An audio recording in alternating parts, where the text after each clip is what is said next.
talking about Die Hard 5. Now, for all of you Die Hard fans out there, and any of you action junkies out there, yes, this is the 5th installment into the series. Now, many movies from back in the day, like Die Hard, Lethal Weapon, and Rambo, most of them don't come back for more. But with the way they trended out, some of them haven't come back. The only one that has not made a comeback yet is Beverly Hills Cop. Now, we will see how that goes, because they've been talking about doing a 4th one for years. Now, this movie was a great, solid action movie.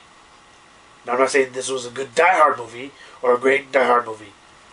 As far as Die Hard movies goes, this wasn't the greatest in the series. It would rank, pretty low on the Die Hard series. And it's kind of sad to see, because when you look at Lethal Weapon 1, 2, 3, and 4, each one stayed solid. They upped it up a bit in each one, but each one was a solid one. Not one was crappier than the other. They all pretty much did exactly what they did. Kept the camaraderie with each actor the same, and every actor from the first movie, even the kids, came back. Now with Die Hard, the first 4 were good.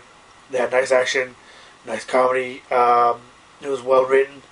This one, it just felt like John McClane wasn't John McClane. It was him in the movie, basically to help his son. If you haven't seen it, you can watch it. It's a good movie, but just don't expect too much out of it, because you're going to be disappointed, like most Die Hard fans are. But the acting's not that bad. The story was a pretty cool story on how they did it. The only problem was that they had Bruce Willis's character, John McClane, playing second fiddle to his son. And it's more of one of those movies that most people would agree with me that it was more like a passing of the baton to another actor to carry on the Die Hard series. And you do have a cameo appearance by Mary Elizabeth Winstead, who played his daughter in the 4th one.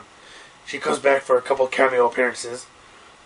But all in all, the movie just, for action-wise, if it was a standalone action movie, it'd be a great action movie of the year so far.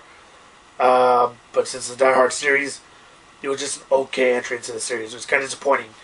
From my point of view, I love Die Hard, and it just fell short on what it could have been. And it could have been more than what it was. And I saw it in the Dolby Atmos, and if you have not been to one of those theaters that has the Dolby Atmos, it's the AMC ones.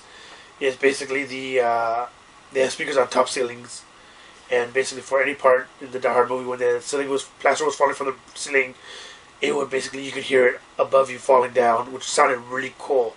The bullets, when they whizzed over your head, they actually whizzed over your head in the theater too with the sound. So the sound was really good for that movie. It enhanced the movie experience, but overall, it did not make the movie that much better. It just made the experience much cooler. But the movie did not, benefit from that, unfortunately. They didn't generate more tickets, but it's worth checking out movies action-wise in a Dolby Atmos theater. So check out your local theater, see if they have that. Leave a comment below. Subscribe. We got plenty more videos coming up. And we'll be talking to you soon. Bye. Yippee-ki-yay, motherfucker.